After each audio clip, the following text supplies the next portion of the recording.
Good morning बच्चों। आज हम सरल सामाजिक विज्ञान क्लास 6 इस बुक को देखेंगे, पढ़ेंगे। अब इस बुक में बच्चे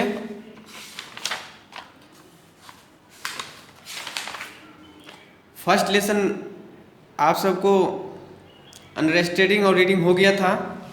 अब इसका हम क्वेश्चन आंसर और ऑब्जेक्टिव सब देखेंगे। इसमें ऑब्जेक्टिव में देखेंगे, पहला है सभी ग्रह सूर्य के चारों ओर चक्कर लगाते हैं। तो क में है वृत्ताकार मार्ग पर, ख में दीर्घ वृत्ताकार मार्ग पर, ग में अनियत मार्ग पर और घ में इनमें से कोई नहीं। तो इसका आंसर हो जाएगा पहला का क। दूसरा है भोर का तारा कहा जाता है। भोर का तारा किसे कहा जाता है? तो शुक्र को कहा जाता है भोर का तारा। दूसरा का ख, ध्रुव तारे द्वारा इंगित की जाने वाली दिशा क्या है? ध्रुव तारा द्वारा इंगित किया जाने वाला दिशा है उत्तर दिशा। तीसरा का ग। चौथा है क्षुद्र ग्रह इन ग्रहों की कक्षा के बीच पाए जाते हैं। किन ग्रहों की कक्षा के बीच पाए जाते हैं? तो मंगल और बृहस्पति के कक्षा के बीच पाए जाते हैं। पांचवा, हैली धूम को केतु दिखाई देता है 76 वर्ष के बाद।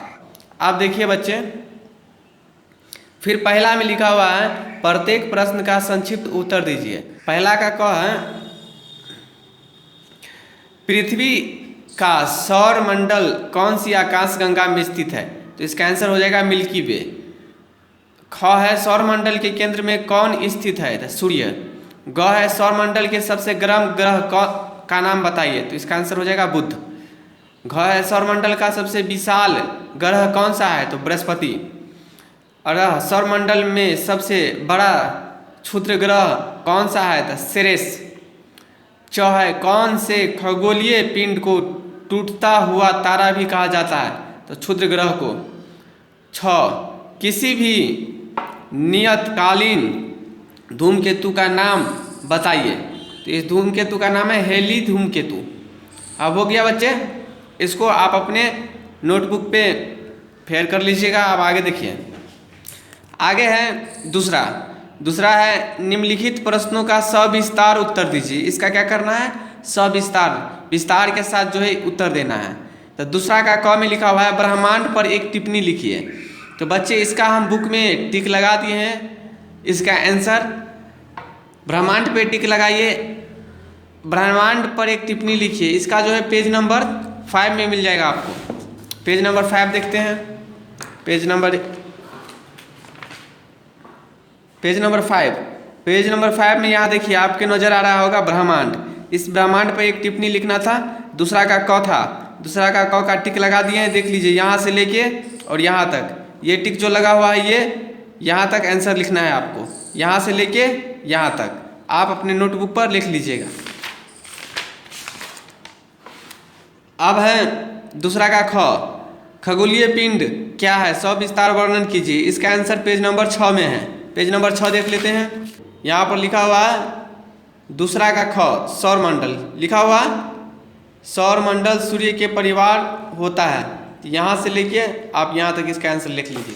अब देखिए तीसरा में एक ग्रह व एक तारे में अंतर स्पष्ट कीजिए। तो इसका भी आंसर पेज नंबर 6 में आपको मिल जाएगा। पेज नंबर 6 में देखिए, पहले यहाँ से लेके आप यहाँ तक लिख लीजिएगा पेज नंबर 6 का हेडिंग वाला। और उसके बाद आगे ऐसे यहाँ देखिए ग्रह लिखा हुआ, ग्रह दूसरा का ग, यहाँ से लेके यहाँ तक आप इसको भी आप क्या कर लीजिएगा, लिख लीजिएगा। अब आगे देखिए, घ में लिखा हुआ है सौर मंडल के ग्रहों की 2 गतियों का सविस्तार वर्णन कीजिए। तो इसका आंसर पेज नंबर 7 में मिल जाएगा। पेज नंबर 7 में देखिए यहाँ लिखा हुआ है पेज नंबर 7 यहाँ आप देख रहे हैं। और इसके ठीक ऊपर यहाँ पे आप देखिए दूसरा का घ लिखा हुआ है ना आंसर। दूसरा का घ में 2 ठो है, एक है यहाँ से लेके आप डायरेक्ट ऊपर आ जाइएगा यहाँ तक, और फिर दूसरा आंसर है यहाँ से लेके यहाँ तक। उसी में 2 गति लिखना है, एक लिखना है परिक्रमण गति और एक इधर यहाँ है घूर्णन गति। ये दोनों गति को लिख लेना है। दूसरा का घ हो गया। अब देखिए दूसरा का अड़, सौरमंडल के तीसरे ग्रह की मुख्य विशेषता का वर्णन कीजिए। पेज नंबर 8 में है, पेज नंबर 8, पेज नंबर 8 ये निकल गया है। सौर मंडल के तीसरा ग्रह है पृथ्वी। पृथ्वी के बारे में आपको लिखना है। तो देखिए दूसरा का अर्थ लिखा हुआ है, यहाँ से लेके आप इसका आंसर यहाँ तक आप लिख सकते हैं। पेज नंबर 8 में है ये, पृथ्वी के बारे में लिखना है। सौर मंडल का तीसरा ग्रह पृथ्वी है, इसके बारे में आपको नोटबुक पे लिख लेना है। अब आगे देखिए चौ में लिखा है पृथ्वी पर जीवन को संभव बनाने वाली परिस्थिति का सविस्तार वर्णन कीजिए। तो पेज नंबर 8 में आपको ये मिल जाएगा। पेज नंबर 8, पेज नंबर 8 में जो है यहाँ से है, दूसरा का च लिखा हुआ है ना, मध्यम तापमान, पानी की उपलब्धता, अनुकूल वायुमंडल, ये यहाँ तक आपको लिखना है, यहाँ तक।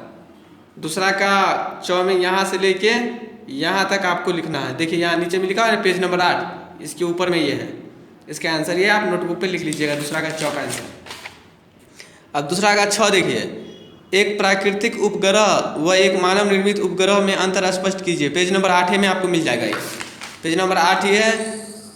और यहाँ पर आपको मिल जाएगा, यहाँ पे दूसरा का छ, यहीं पे लिखा हुआ है दूसरा का छ, देख रहे हैं ना, उपग्रह लिखा हुआ है, यहाँ पे लिखा हुआ है उपग्रह, सैटेलाइट शब्द यहाँ पे लिखा हुआ है दूसरा का छ का मूल यहाँ से लेके आप और यहाँ तक आप लिख सकते हैं, यहाँ तक। इसमें जो है दोनों है, यह है मानव निर्मित उपग्रह और ये बाकी ऊपर वाला, और यहाँ ये और ये है प्राकृतिक उपग्रह और ये मानव निर्मित उपग्रह। आप दोनों का अंतर जो है स्पष्ट कर लीजिएगा, देख लीजिए यहाँ पे लिखा हुआ है, आप बुक से लिख लीजिएगा। अब तीसरा देखिए, तीसरा में लिखा हुआ है वर्णन कीजिए आकाशगंगा के बारे में, सौरमंडल के बारे में, तारामंडल के बारे में, क्षुद्र ग्रह के बारे में, उपग्रह के बारे में, धूमकेतु के बारे में। प्रत्येक का पेज नंबर लिखा हुआ है, आप खुद से वहाँ इसको जो है पेज नंबर उल्टाइए और आपको मिल जाएगा। जैसे एक हम बता देते हैं, आकाशगंगा पेज नंबर 5,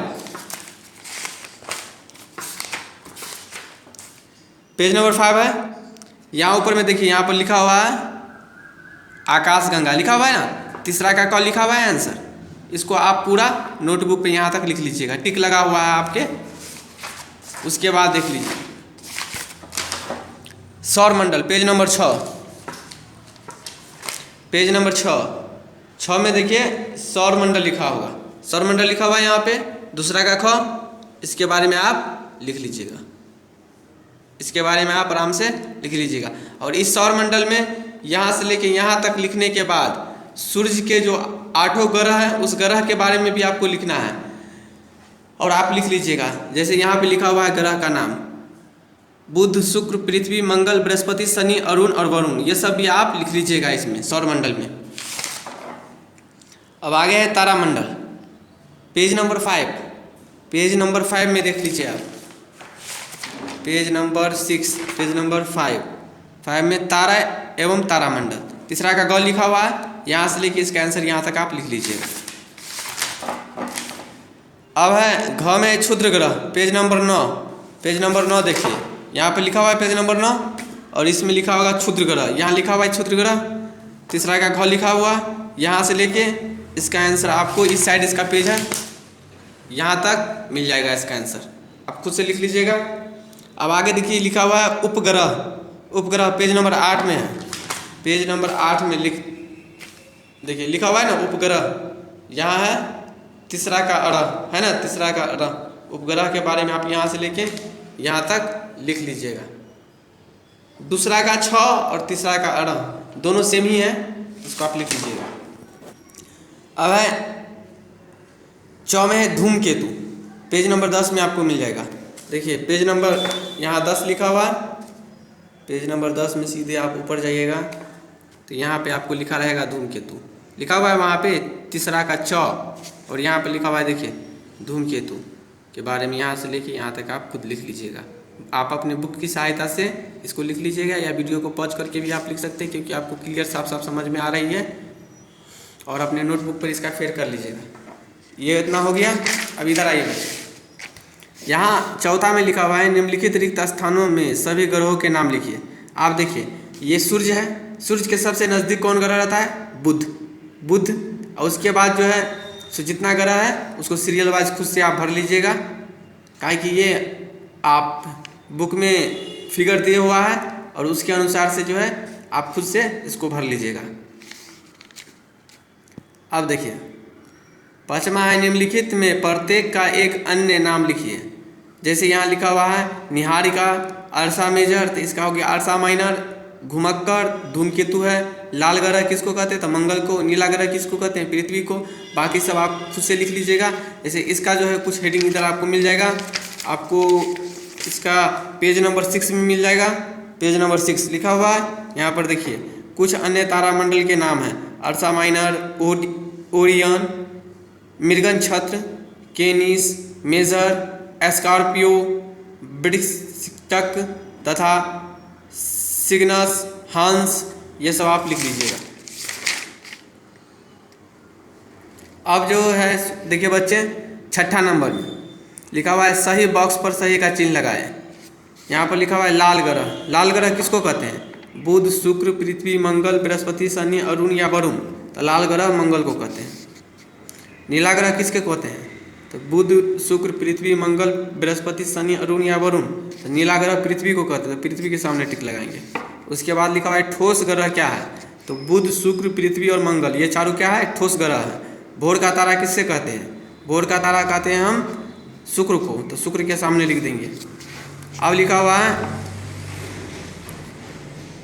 द्रव्य ग्रह क्या है? द्रव्य ग्रह 4 है ठोस ग्रह और 4 है द्रव्य और गैसीय ग्रह। तो द्रव्य ग्रह में आपको आ जाएगा बृहस्पति, शनि, अरुण, वरुण। इसको यहाँ तक लिख लीजिएगा। अब हो गया। इसके बाद सिर्फ बौद्धिक मीमांसा है। बाकी आपका अब सेकंड चैप्टर स्टार्ट होने वाला है। फर्स्ट चैप्टर जो है यहीं पे कंप्लीट हो रहा है। आशा करते हैं कि आप सबको अच्छे से समझ में आई होगी और इसका जो हमने अंडरस्टैंडिंग कराया था और आपने जो रीडिंग दिया होगा ये भी अच्छी तरीके से समझ में आई होगी। और आज हमने जो इसको फेयर करके पूरा बुक को भरवा दिया है, क्वेश्चन आंसर करवा दिया, ऑब्जेक्टिव करवा दिया है, तो आप अपने नोटबुक पे क्वेश्चन आंसर का फेयर कर लीजिएगा। ऑब्जेक्टिव और क्वेश्चन आंसर को अच्छी तरीके से याद कर लीजिएगा और याद करने के साथ साथ इसका रिवीजन करते रहिएगा। आज के लिए इतना ही, फिर मिलते हैं अगले क्लास में अगले नए सब्जेक्ट के साथ। Thank you.